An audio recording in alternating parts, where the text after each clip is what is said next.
Hello बच्चों, चलिए प्रश्न को समझते हैं। प्रश्न है, क्रोमियम तथा आयरन की परमाणु संख्या क्रमशः 24 तथा 26 है।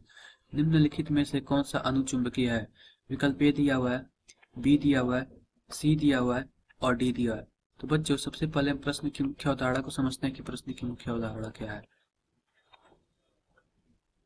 मुख्य अवधारणा बच्चों, मुख्य अवधारणा में हम यह देखेंगे कि जितने भी केंद्रीय धातु है सभी डी डी ब्लॉक के हैं। सभी केंद्रीय धातु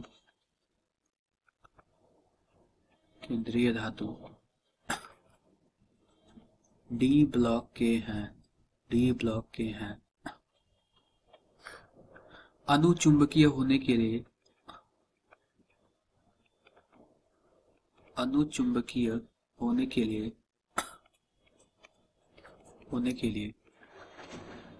डी ब्लॉक में डी ऑर्बिटल में अयुग्मित इलेक्ट्रॉन होना चाहिए। डी ऑर्बिटल में अयुग्मित इलेक्ट्रॉन होना चाहिए। अयुग्मित इलेक्ट्रॉन होना चाहिए। तो बच्चों आओ देखते हैं इनका इलेक्ट्रॉनिक विन्यास बना के देखते हैं कि किसमें अयुग्मित इलेक्ट्रॉन है, किसमें अयुग्मित इलेक्ट्रॉन नहीं है। तो हम पहला विकल्प के माध्यम से समझते हैं कि हमारे पास कुछ इस प्रकार CrCO6। इस प्रकार हम देखते हैं कि यहाँ पे जो क्रोमियम का जो परमाणु क्रमांक है 24 होता है और क्रोमियम पे कोई आवेश नहीं है, क्योंकि यहाँ पे जो कार्बन मोनोऑक्साइड है वो उदासीन लिगेंड होता है। इसलिए क्रोमियम पे कोई आवेश नहीं है। तो हम इसका कुछ इलेक्ट्रॉनिक विन्यास कुछ इस प्रकार लिखते हैं AR18। यहाँ पे हो जाएगा 4s2, कुछ इस प्रकार होता है 4s1 3d5। हम इसमें इलेक्ट्रॉन भरते हैं, कुछ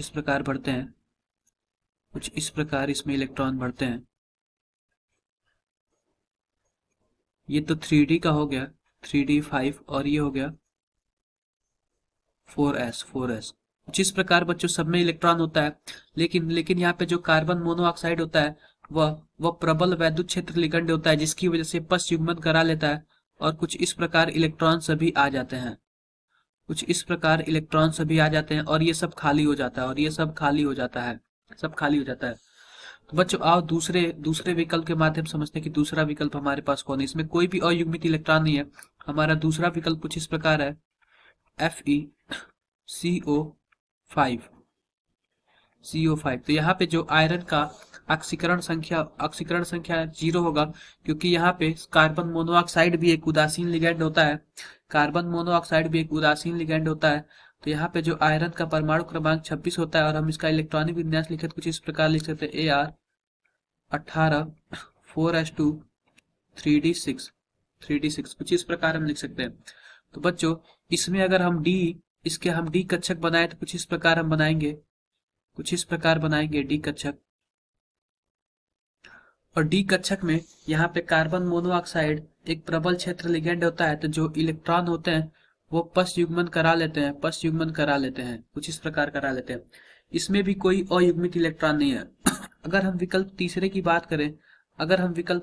बात करें तो तीसरा विकल्प हमारा कुछ इस प्रकार है FeCN6 पे 4- है। अगर हम इसका बात करें तो ऑक्सीकरण संख्या आयरन पे +2 आ जाएगा, +2 ऑक्सीकरण संख्या आ जाएगा और इसका परमाणु क्रमांक 26 होता है। तो अगर हम इसका इलेक्ट्रॉनिक विन्यास लिखे तो कुछ इस प्रकार लिखेंगे AR18 4s0 3d6 कुछ इस प्रकार लिखेंगे।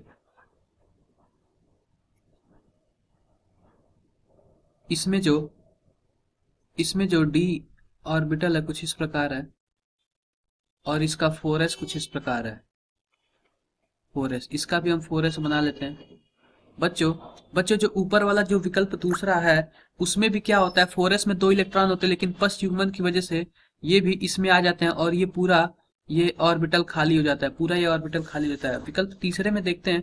विकल्प तीसरे में 4s में कोई इलेक्ट्रॉन नहीं है और ये साइनाइड भी प्रबल क्षेत्र लिगेंड होता है तो यह भी क्या करता है, प्रस युग्मन करा लेता है, कुछ इस प्रकार करा लेता है और इसके पूरे ऑर्बिटल खाली हो जाते हैं।